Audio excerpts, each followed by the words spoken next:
Hey guys, Mike Bonfanti here with Financial Planning Sessions, and today I want to talk to you about the question, should I pay off this debt? Sometimes people come in to see me and they're very excited to get started investing, but I have to tell them, look, pump the brakes a little bit, pay off some debt first. Today I'll walk you through how I prioritize paying off debt. Let's get started. I'll call these the 6 rules for paying off debt. First things first, if you're paying more interest than you can make on the money, pay off the debt. If you have a debt that you're paying high interest on, say over 5 or 6%, you should focus on paying that off first. If you have a credit card you're paying 10% on, you can guarantee yourself a 10% rate of return by paying it off.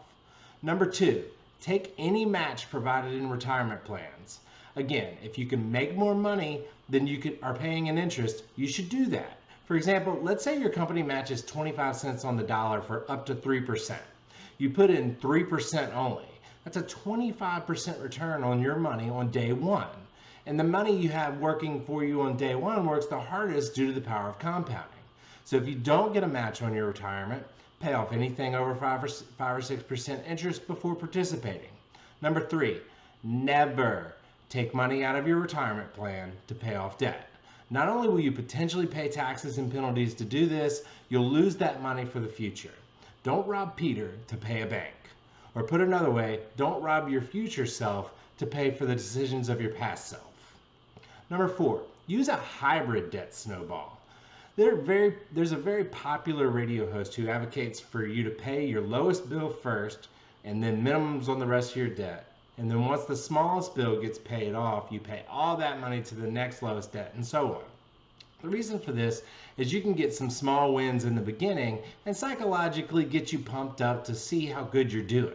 But sometimes the math just doesn't work. Take a look at this scenario. Debt A is $2,000 with 0% interest, and debt B is $10,000 at 20% interest. With the debt snowball, if it took you a year to pay off this debt, you would have paid $2,000 in interest on debt B. Using psychology and math, you can have the best of both worlds. So let's say you have a few little medical bills and a few hundred in credit cards here and there. If it only takes you a couple months to clean that up, go ahead and pay the small ones up first just to clear up your cash flow. Then focus on the high interest rate first. Okay, which leads me to the next point. Number 5, give priority to increasing cash flow. If you have 2 similar debts with similar interest rates, pay off the one that has the higher monthly payment first. It'll free up more cash flow to put towards other debts. If you have a high payment on something like a car and you have your emergency funds built, go ahead and pay off the car if you have 6 or less payments remaining. Number 6, should you do a balance transfer? Only maybe. You may want to look into a 0% balance transfer offer, but be careful. There's typically a 3% or so transfer fee and all that fine print. So if you're paying 6% on one card and you have to pay a 3% transfer fee, but you can pay it off in 4 months, you're not better off.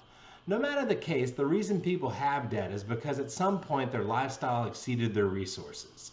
If you have debt, get your adulting pants on, prioritize how you're going to attack it, and go all in and get it done.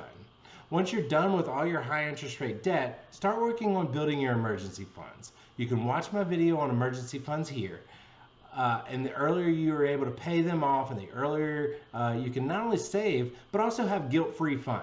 If you have any questions or would like to discuss how you should attack your debt, please find me at bonfantiinvestments.com.